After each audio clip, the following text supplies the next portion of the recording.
This mistake looks harmless, setting aside an IRS letter to deal with later. But if that letter is asking you to verify your identity, later means your refund stays frozen for months, and in some cases your return simply never gets processed. Here's what these letters really mean, why getting one might actually be good news, and exactly how to answer it this week. Let's break it down. Here's what happened behind the scenes. A tax return arrived at the IRS with your name and social security number on it, and their fraud filters flagged something unusual, maybe a new address, a different employer, a refund pattern that doesn't match your history. Before releasing a dime, they stop and ask one question. Was this actually you? That's the whole letter. And that means a letter like this can actually be good news. If you filed the return, verifying takes minutes and your refund gets released. If you didn't file it, someone tried to steal your refund, and this letter is the system catching them before your money left the building. Either way, the letter works for you, but only if you answer it. The letters come in a few flavors, and the number in the corner tells you which. A 5071C is the common one, verify online or by phone. A 4883C wants a phone call. And a 5747C is the serious one. It asks you to verify in person at a taxpayer assistance center, appointment required. Different doors, same question, prove it's you. And this is what they're guarding, straight from the IRS. Your Form 1040 leads with your name and social security number, right here at the top. That combination is the key to every refund you'll ever claim. When someone else files with your number, the identity verification stop is the last gate between a thief and your money. Now the critical scam warning, because this exact letter is impersonated constantly. The real IRS starts this process by mail, a paper letter. They do not email you a verification link. They do not text you.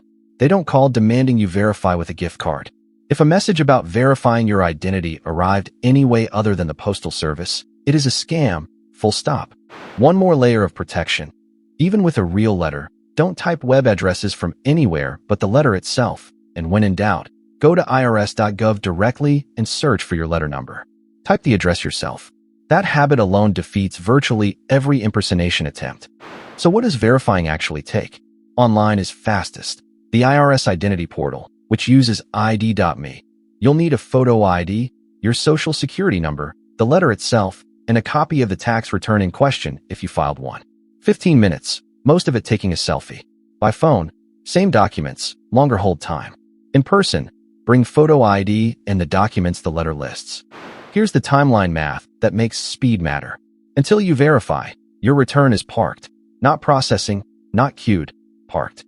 Verify today, and processing restarts. Refunds typically follow within about 9 weeks, often sooner. Wait 3 months to open the envelope, and you've added 3 months to that clock. Example 1. Marcus files in February, expecting a $2,000 refund. A 5071C arrives in March. He assumes it's spam and tosses it in a drawer. In June, he calls about his missing refund and learns it never processed. He verifies that week, and the refund finally lands in August. 6 months for a 2-week problem. The drawer cost him 5 months. Example 2. Dana gets a 5071C, but she hasn't filed a return yet this year. That's the letter doing its job. Someone else filed using her social security number. She responds, tells the IRS it wasn't her, and the fake refund is stopped cold. She then files her real return, adds Form 14039, the identity theft affidavit, and gets an identity protection pin so it can't happen again. That last tool deserves its own mention.